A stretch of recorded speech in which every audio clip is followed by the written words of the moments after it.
Anatoly, What? listen, you're the old one here. Why don't you tell me what really happened? Old? Watch your mouth, kid. Well, I don't know the whole truth, but I'll tell you what I can. They say that not long before the catastrophe struck, people all over the world began to find strange things, stones more often than not, which emitted unidentified particles. As for where these things came from, nobody could say for certain. A theory almost immediately emerged that it was this radiation that led to animals mutating. An international organization was formed, as was oh so fashionable back then, the so-called Worldwide Scientific Council. This organization studied how this unknown radiation caused living organisms to mutate. And of course, the first thing that they did was think up a name for the particles and for the radiation itself, NDP radiation. There were still a few mutated animals back then, and they were like cute kittens compared to the beasts that roam the wastelands now. But the first research projects confirmed that this NDP radiation causes serious mutations in animals. As for people, for some reason the radiation affected them entirely differently. Even a small amount applied to damaged tissue caused it to regenerate far more quickly. The body quickly recovered from illnesses, and even serious wounds could be healed using nothing but this radiation. On top of that, many other positive attributes were observed in practically all areas of science. The scientists couldn't have been happier. It was like manna from heaven to them. The discoveries came one after the other. New instruments and medicine. They learned to use sources of the radiation as power sources. How do you think some devices still work to this day? And thought up all kinds of other uses for it. But then, one fine day, the catastrophe struck. I was still just a kid back then. All I remember is multicolored rays appearing in the sky. Then everything suddenly went dark. I heard heavy peals of thunder, the heaviest I'd ever heard. The wind picked up. Stones fell from the sky. It was terrifying. The cities were in the grip of panic and chaos. People trampled each other, running wherever they could, just trying to find cover. It was a horrible sight. My mother and I hid in our basement, and my father tried to save as many people as he could. Then, it all suddenly stopped. The night of nightmares was over, and day broke. Wow! And then what happened? Just listen and don't interrupt. Many people died that night. All the largest cities were destroyed. All that we call civilization had turned to dust. It was like we'd gone back to the Stone Age in a single instant, and all humanity's problems disappeared. Everyone in the world suddenly had the same goal: to survive. That was when the monsters came. They surged into the cities that remained whole in huge packs, destroying everything alive in their path. In those days, our already diminished species became even smaller. But there were cities that could withstand the monsters. The military was able to lead the people. They began to unite, protect their ruined cities from the mutants, and find other survivors. Thus was the Confederation born. One of the Confederation's primary goals back then was to find scientists who worked on the WSC projects. They even managed to find surviving laboratories where scientists still labor away to this day. Thanks to the scientists, they managed to partially restore the research performed on NDP radiation before the catastrophe, and even to make use of some of the technologies. For example, the scientists managed to create special NDP concentrators, which alter the radiation to form something like a protective field. The mutants fear the field like fire and won't enter it. That's how the domes above our cities were created. They protect us from the monsters. There's one more thing that the old world left to us: teleporters. As far as I know, it's some sort of old military tech. Only a few of them were put into testing. The initial plan for the teleporters was this: to provide fast troop movement, deliver ammunition, and transport to the battlefield and treat the wounded. But the scientists were unable to iron out all the defects before the catastrophe hit, so only one function works, transporting the wounded. And even that doesn't work right. It doesn't pick up the wounded, just the dead. And not everywhere. Only in a zone of reliable reception, and even the transportation process itself is a big gamble. You're lucky if something is just missing from your backpack after you're teleported. You could turn up missing an arm or a leg, or even not turn up at all. Long story short, those things are dangerous. I remember once having the bad luck of finding a herd of wild boar outside the city. Not surprisingly, they trampled me in 3 seconds. And the transporter teleported me without my clothes. And I remember feeling how it put me back together piece by piece. An unforgettable sensation, believe me. Although the daredevils in the arena use the transporters every day, and they seem fine, still alive. Quiet. Do you hear that? Hear what?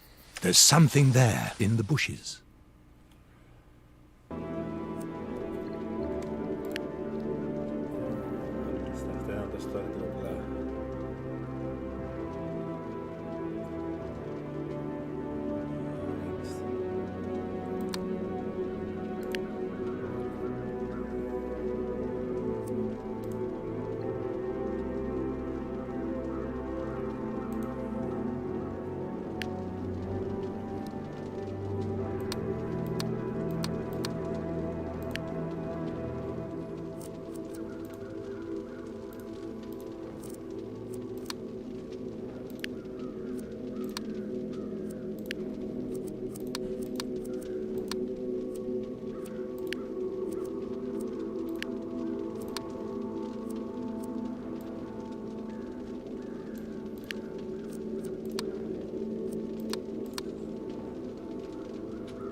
Привет, как самочувствие? Я смотрю, тебя не отпустило после контузии. Совсем по... Да, солнечный. А что было? Веселье было. Опять залетные бандиты на наших... С того момента в городе они не появлялись. То ли погибли, то ли удрали. Мы тебя нашли.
Velikadan paket. Başladı.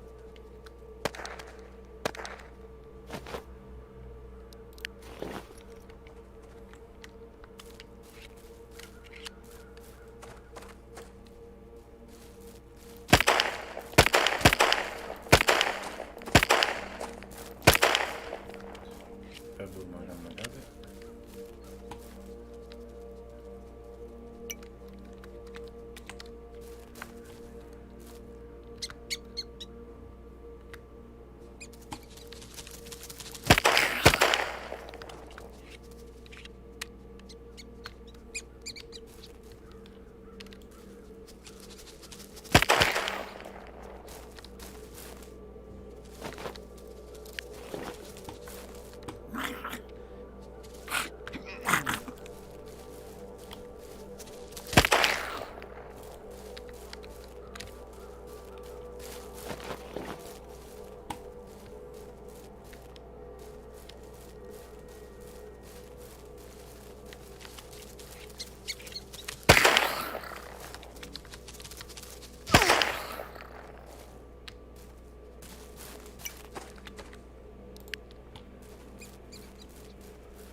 Yapsa da fullüydü.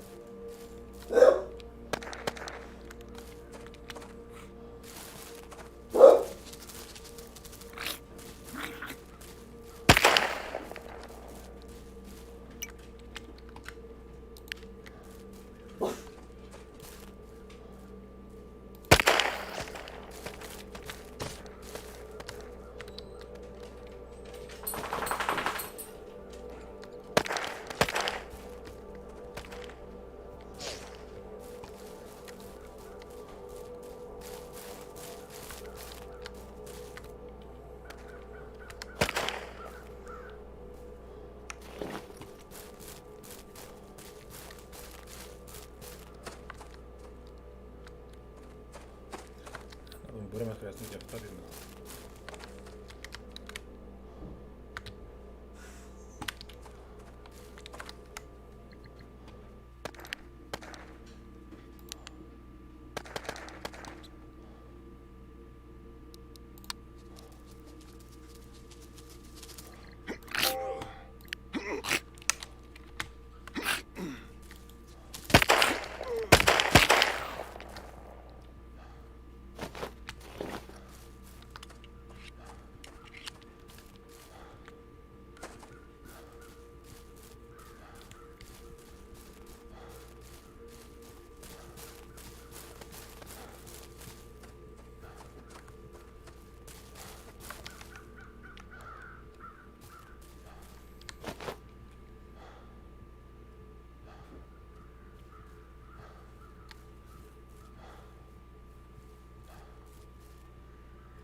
Tapparmi olla ضروري في الشوية غير الطريقة دي.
un problema aparte lì.